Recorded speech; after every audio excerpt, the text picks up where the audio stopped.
Olá, meu nome é Patrícia e bem-vindo à nossa jornada pelo livro do Apocalipse. Hoje estaremos estudando Apocalipse capítulo 19, versículos de 11 a 16. Vamos revisitar a cena do final do nosso estudo no episódio Os Últimos Judeus Incrédulos na Terra, reunidos em Jerusalém sob o ataque do Anticristo, que estará possuído por Satanás, determinado a destruir todos os judeus para impedir o retorno de Cristo. Mas o inimigo já perdeu essa batalha, pois o Senhor derramará o seu espírito sobre os filhos de Israel e, como resultado, a nação crerá em Jesus. E as palavras de Paulo em Romanos 11, 26 e 27 nos diz: E assim todo Israel será salvo. Como está escrito, o Redentor virá de Sião e removerá a impiedade de Jacó. Esta é a minha aliança com eles, quando eu remover os seus pecados. Paulo estava citando Isaías 59, de 19 a 21, e o capítulo 60, versículos 1 e 2, que descreve a segunda vinda de Jesus em resposta à conversão da nação de Israel à fé. Desde o poente os homens temerão o nome do Senhor, e desde o nascente a sua glória, pois ele virá como uma inundação impelida pelo sopro do Senhor. O Redentor virá a Sião. Aos que em Jacó arrependerem-se dos seus pecados, declara o Senhor. Quanto a mim, esta é a minha aliança com eles, diz o Senhor. O meu espírito que está em você e as minhas palavras que pus em sua boca não se afastarão dela, nem da boca dos seus filhos e dos descendentes deles, desde agora e para sempre, diz o Senhor. E o capítulo 60 de Isaías, versículos 1 e 2. Levante-se, refuja, porque chegou a sua luz e a glória do Senhor raia sobre você. Olhe, a escuridão cobre a terra, dessas trevas envolvem os povos, mas sobre você raia o Senhor, e sobre você se vê a sua glória. Jesus, então, colocará os seus pés na terra novamente para estabelecer o seu reino. E no último episódio, nós lemos sobre Jesus, os santos da igreja e um exército de seres celestiais descendo à terra em resposta ao clamor de Israel.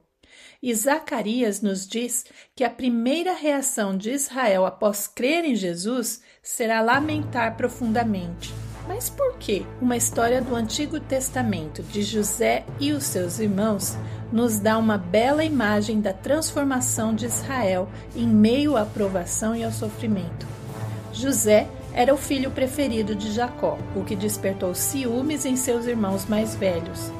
Quando Jacó colocou José como líder sobre os seus irmãos, ao dar uma capa colorida a José, eles se rebelaram contra sua autoridade e conspiraram contra ele. Um dia, quando José foi ao encontro dos seus irmãos perto de Dotã, eles decidiram vendê-lo a comerciantes gentios. Essa parte da história de José representa muito bem a primeira vinda de Jesus, quando ele ofereceu o reino a Israel. Mas assim como os irmãos de José, os irmãos de Jesus, o povo de Israel, rejeitaram o seu governo e, em vez disso, entregaram Jesus, o venderam aos gentios romanos. Mais tarde, José ascende ao poder sobre uma nação gentia, o Egito, e assim Jesus se tornou Senhor sobre a igreja, a maioria em parte gentia. Assim como José era o segundo no comando do Egito, assim o Filho de Deus está sob a autoridade do Pai. E durante a fome que veio sobre a terra, Jacó, o pai de José, busca ajuda no Egito, que está sob o governo de José, mas ele ainda não sabe disso. E um dia os irmãos de José aparecem ali no Egito, diante dele, desesperados por ajuda. E José decide como e quando revelar a sua identidade aos seus irmãos. E no momento certo, José abre os olhos dos seus irmãos. É o que lemos em Gênesis capítulo 45, versículos 3 a 8. Então disse José a seus irmãos: Eu sou José, meu pai ainda está vivo? Mas os seus irmãos ficaram tão pasmados diante dele que não conseguiam responder-lhe. Cheguem mais perto, disse José a seus irmãos. Quando eles se aproximaram, disse-lhes: Eu sou José, seu irmão, aquele que vocês venderam ao Egito. Agora, não se aflijam, nem se recriminem por terem me vendido para cá, pois foi para salvar vidas que Deus me enviou adiante de vocês. Já houve 2 anos de fome na terra, e nos próximos 5 anos não haverá cultivo nem colheita. Mas Deus me enviou à frente de vocês para lhes preservar um remanescente nesta terra e para salvar-lhes as vidas com grande livramento. Assim não foram vocês que me mandaram para cá, mas sim o próprio Deus. Ele me tornou ministro do faraó e me fez administrador de todo o palácio e governador de todo o Egito. Este momento é uma outra representação da segunda vinda de Cristo, e tanto para José quanto para Jesus, a primeira reação dos judeus foi de medo. Percebeu que José precisa dizer aos seus irmãos para não terem medo? Pois eles acham que José os tratará mal por seus pecados. Mas José explica a eles que esse plano de Deus foi destinado a produzir uma grande libertação para eles e para o mundo. E de fato, a rejeição de Israel a Jesus em sua primeira vinda fazia parte do plano de Deus para garantir que todas as famílias da terra fossem abençoadas no final.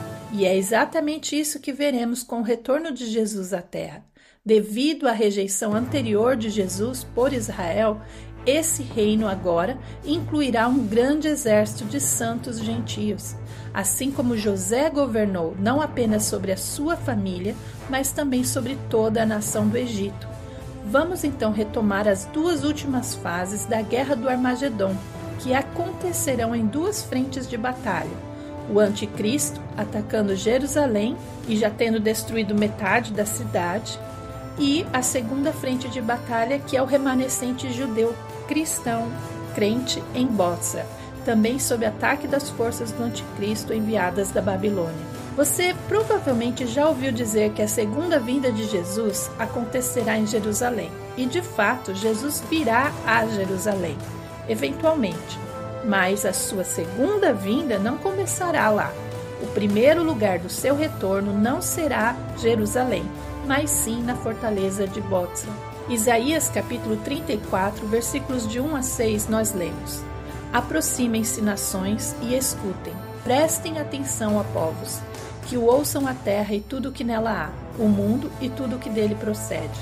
O Senhor está indignado contra todas as nações, sua ira está contra todos os seus exércitos. Ele os destruirá totalmente, ele os entregará à matança. Seus mortos serão lançados fora e os seus cadáveres exalarão mau cheiro. Os montes se encharcarão do sangue deles. As estrelas do céu serão todas dissolvidas e os céus se enrolarão como um pergaminho. Todo o exército celeste cairá como folhas secas da videira e da figueira. Quando minha espada embriagar-se nos céus, saibam que ela descerá para julgar Edom, povo que condenei à destruição. A espada do Senhor está banhada em sangue, está coberta de gordura, sangue de cordeiros e de bodes, gordura dos rins de carneiros, pois o Senhor exige sacrifício em Bótsra e grande matança em Edom. Parece bem violento esses versículos, mas Isaías está descrevendo um momento na história em que todos os exércitos das nações serão destruídos pelo Senhor. O anticristo, que será o líder do mundo inteiro naquele momento, e por consequência de todas as nações, o seu exército representará os exércitos de todas as nações. No versículo 4, a batalha ocorrerá junto com o momento em que os céus desaparecerão, enrolado como um pergaminho. Nos versículos 5 e 6, o próprio Senhor então começa a falar sobre a batalha. E a expressão espada do Senhor está embriagada no céu significa satisfeita, saturada, indicando que a espada do Senhor já cumpriu seu propósito no reino espiritual e agora estará pronta para lutar de uma nova maneira. No versículo 5, quando nós lemos que sua espada descerá para julgar, é uma referência importante que nos mostra que há uma transição acontecendo neste versículo. E a destruição de todas as nações começará pelas mãos de Deus em Edom, especificamente em Petra. O Senhor tem um sacrifício preparado em Edom, em Bótsra. E no versículo 3, ele menciona que os corpos dos mortos serão encontrados em montes encharcados com seu sangue, uma referência ao anel montanhoso que cerca aquela área aberta de Bótsra que hoje corresponde a Petra. A presença de Jesus ali é a fase 4 da Guerra do Armagedon, quando o Senhor destruirá os exércitos do Anticristo naquele local. O Senhor Jesus lutará sozinho, e o texto não menciona nenhuma outra pessoa ou entidade lutando, apenas Jesus. Assim, o Senhor descerá, como descrito em Apocalipse 19, com exércitos atrás dele, e ao chegar em Petra, ele destruirá as forças do Anticristo. O profeta Miqueias nos diz o que Jesus fará em seguida. Miqueias capítulo 2, versículos 12 e 13. Eu vou de fato ajuntar todos vocês, ó Jacó. Sim, vou reunir o remanescente de Israel. Eu os ajuntarei como ovelhas num aprisco, como um rebanho numa pastagem. Haverá barulho de muita gente. Aquele que abre o caminho irá diante deles.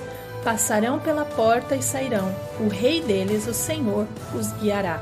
Nós lemos esta passagem quando vimos sobre a fuga de Israel para o deserto, em Apocalipse capítulo 12.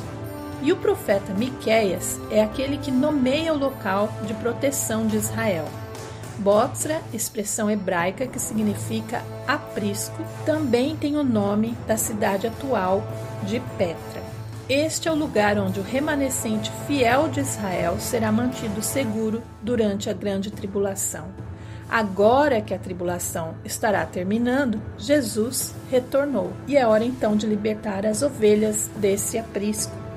E no versículo 13, Miqueias diz que aquele que abre o caminho vai à frente daqueles que estavam retidos nesse lugar.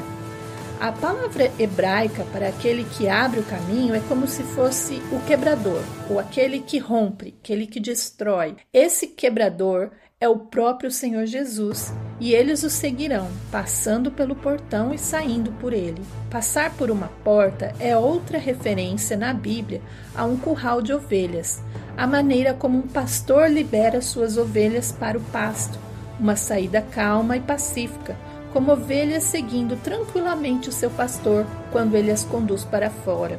E Miqueias acrescenta: o seu rei vai à frente deles. Não sabemos que tipo de porta será, mas podemos imaginar algo semelhante à Arca de Noé.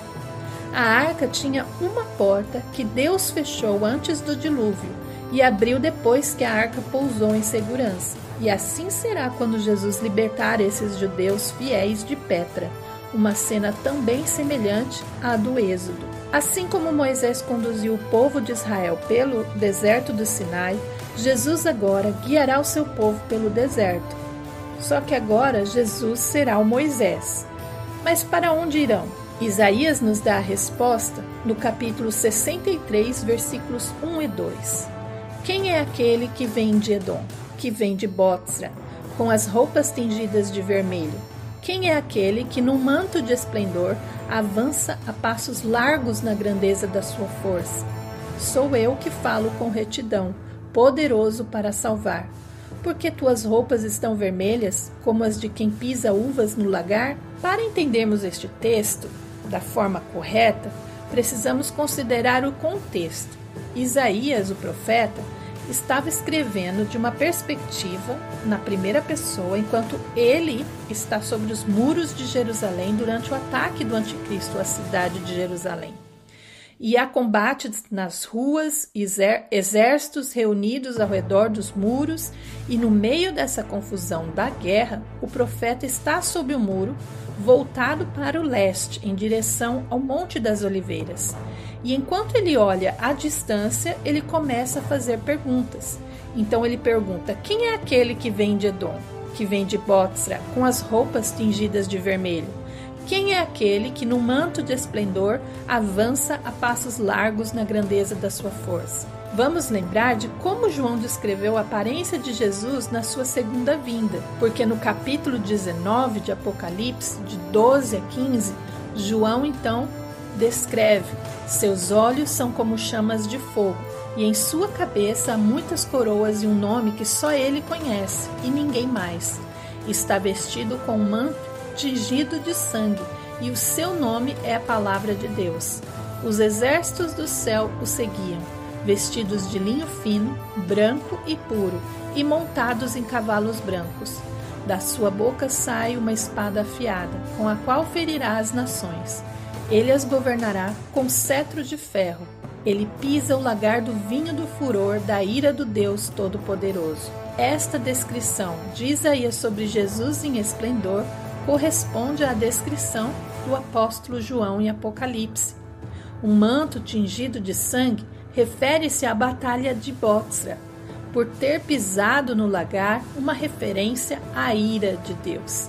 Mas Isaías não entende por que o Senhor apareceu dessa maneira, então ele pede uma explicação. Isaías 63, versículos de 3 a 6. Sozinho pisei uvas no lagar, das nações ninguém esteve comigo. Eu os pisoteei na minha ira e os pisei na minha indignação. O sangue deles respingou na minha roupa, e eu manchei toda a minha veste. Pois o dia da vingança estava no meu coração, e chegou o ano da minha redenção. Olhei, e não havia ninguém para ajudar-me. Mostrei assombro, e não havia ninguém para apoiar-me. Por isso meu braço me ajudou, e a minha ira deu-me apoio. Na minha ira, pisoteei as nações. Na minha indignação, eu as embebedei, e derramei na terra o sangue delas. O Senhor aqui explica que travou essa batalha sozinho, pisou sozinho no lagar, uma referência ao derramamento da ira do Senhor contra os exércitos em Bótsra. A linguagem, um tanto forte e pesada, reflete a ira de Deus contra a impiedade do mundo, que ele encontrará no seu retorno. A sua volta será num mundo de incredulidade intensa e de ódio contra o Deus Altíssimo e o seu povo. Isaías viu o Senhor Jesus vindo para Jerusalém, liderando uma multidão do remanescente que o acompanha. É interessante pensar como esse grupo atravessará uma distância grande em tão pouco tempo, já que são cerca de 120 quilômetros em linha reta. Eles se moverão de forma natural ou sobrenatural? Creio que Jesus transportará o remanescente de maneira sobrenatural, levando-os rapidamente para Jerusalém.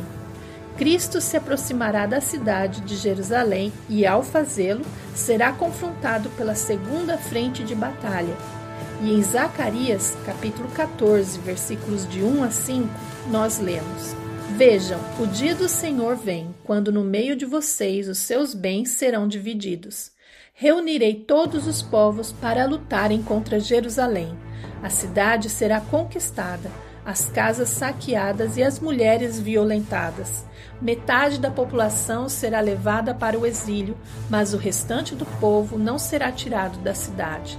Depois, o Senhor sairá à guerra contra aquelas nações, como ele faz em dia de batalha.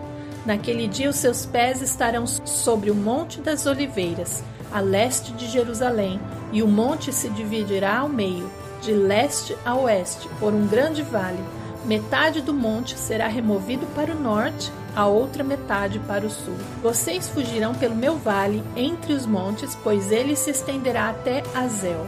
Fugirão como fugiram no terremoto nos dias de Uzias, rei de Judá. Então o Senhor, o meu Deus, virá com todos os seus santos. Zacarias nos diz que a cidade será invadida, muita violência e a nação de Israel levada à fé pelo Espírito Santo. E, ao clamarem por Jesus, ele virá até eles, de Bótsra, liderando um grupo de judeus fiéis. No versículo 3, ele explica que o Senhor virá lutar por Jerusalém. O Senhor lutará contra as nações que atacaram a sua cidade. E no versículo 4, os pés do Senhor estarão sobre o Monte das Oliveiras. Essa frase, às vezes, é mal interpretada, levando alguns a pensar que Jesus pousará os pés no Monte das Oliveiras. Mas Zacarias não diz isso. Ele afirma que Jesus estará lá, mas que veio de Bótsra. Daquele ponto, ele poderá olhar para a cidade de Jerusalém e os exércitos do Anticristo. E é a partir dali que Jesus começará a defender a sua cidade. Essa é a fase 5 da Guerra do Armagedon, a batalha final e o fim da era. Mas o Senhor não descerá correndo a colina para lutar corpo a corpo com os soldados. Ele iniciará a batalha remotamente, mudando a paisagem geográfica do lugar do combate. Jesus estará se aproximando da cidade pelo leste, o que faz sentido se estiver vindo de Bótsra. E as forças do anticristo estarão atacando a cidade pelo oeste, segundo Daniel 12.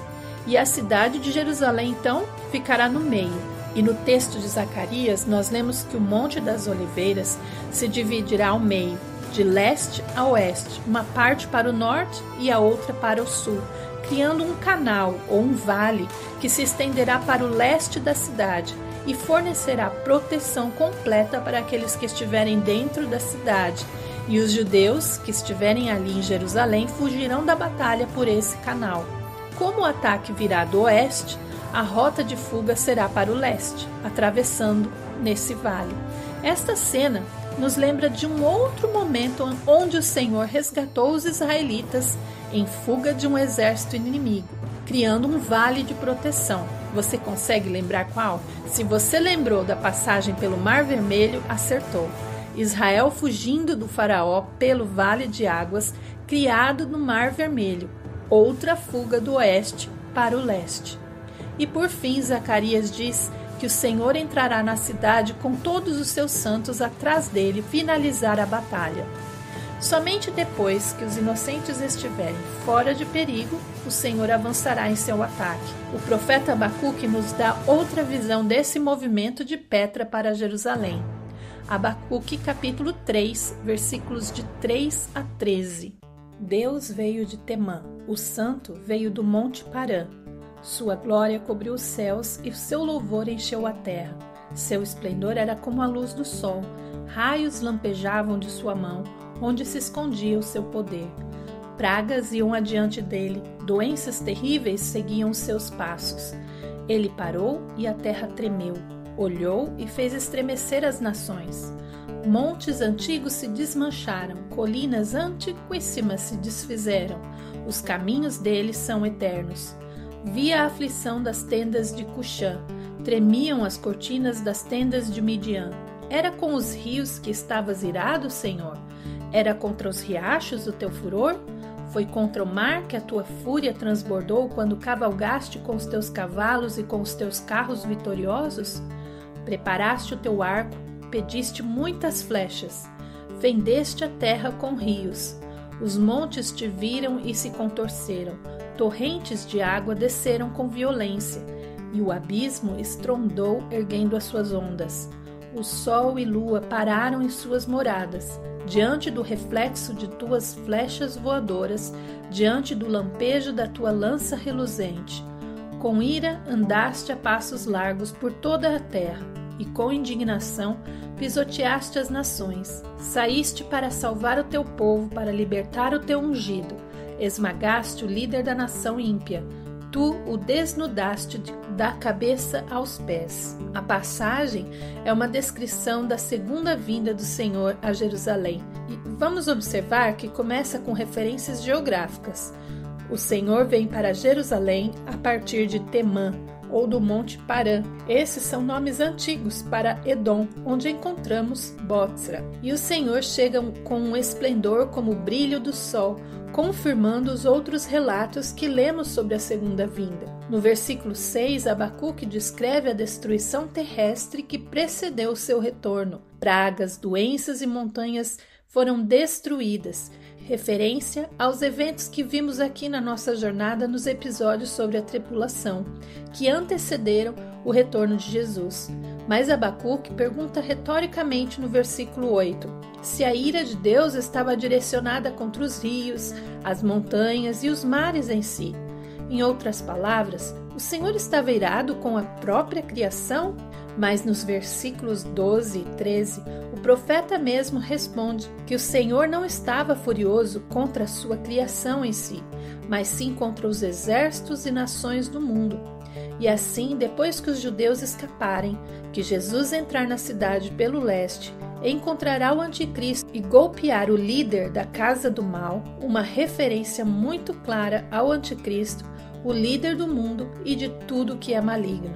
Assim, No momento em que Jesus chegar a Jerusalém, o seu ataque resultará na morte do anticristo e de todos os seus exércitos. E uma confirmação desse desfecho nós lemos em 2 Tessalonicenses 2, versículos 8 e 9. Então será revelado o perverso, a quem o Senhor Jesus matará com o sopro de sua boca e destruirá pela manifestação da sua vinda. A vinda desse perverso é segundo a ação de Satanás, com todo o poder, com sinais e com maravilhas enganadoras. A palavra, ou o sopro de Cristo, é chamada de espada nas Escrituras. Você lembra o que diz Hebreus 4:12? Porque a palavra de Deus é viva e eficaz, e mais cortante do que qualquer espada de 2 gumes, e penetra até a divisão da alma e do espírito, das juntas e medulas, e é apta para discernir os pensamentos e intenções do coração. Em Hebreus 1:3 nós lemos: Ele, que é o resplendor da glória de Deus e a expressão exata do seu ser, sustentando todas as coisas pela palavra do seu poder. Depois de ter realizado a purificação dos pecados, assentou-se à direita da majestade nas alturas. A palavra de Jesus é mais do que suficiente para destruir qualquer coisa, pois é a única coisa que sustenta todo o universo. Em Apocalipse 14, versículos 18 a 20, nós já vimos uma prévia dessa destruição. E ainda outro anjo, que tem autoridade sobre o fogo, saiu do altar e bradou em alta voz àquele que tinha a foice afiada: Tome a sua foice afiada e ajunte os cachos de uva da videira da terra, porque as suas uvas estão maduras. O anjo passou a foice pela terra, ajuntou as uvas e as lançou no grande lagar da ira de Deus. Elas foram pisadas no lagar fora da cidade, e correu sangue do lagar, chegando ao nível dos freios dos cavalos, numa distância de cerca de 300 quilômetros. E este é o momento do derramamento de sangue, o fim dos exércitos de todas as nações do anticristo, criando um rio de sangue e enchendo o vale do Cedron e fluindo por cerca de 300 quilômetros. E agora, tudo o que resta é limpar a bagunça. E que grande bagunça! Mas o Senhor tem um plano. Um grande abraço, que Deus nos abençoe. Até o próximo episódio.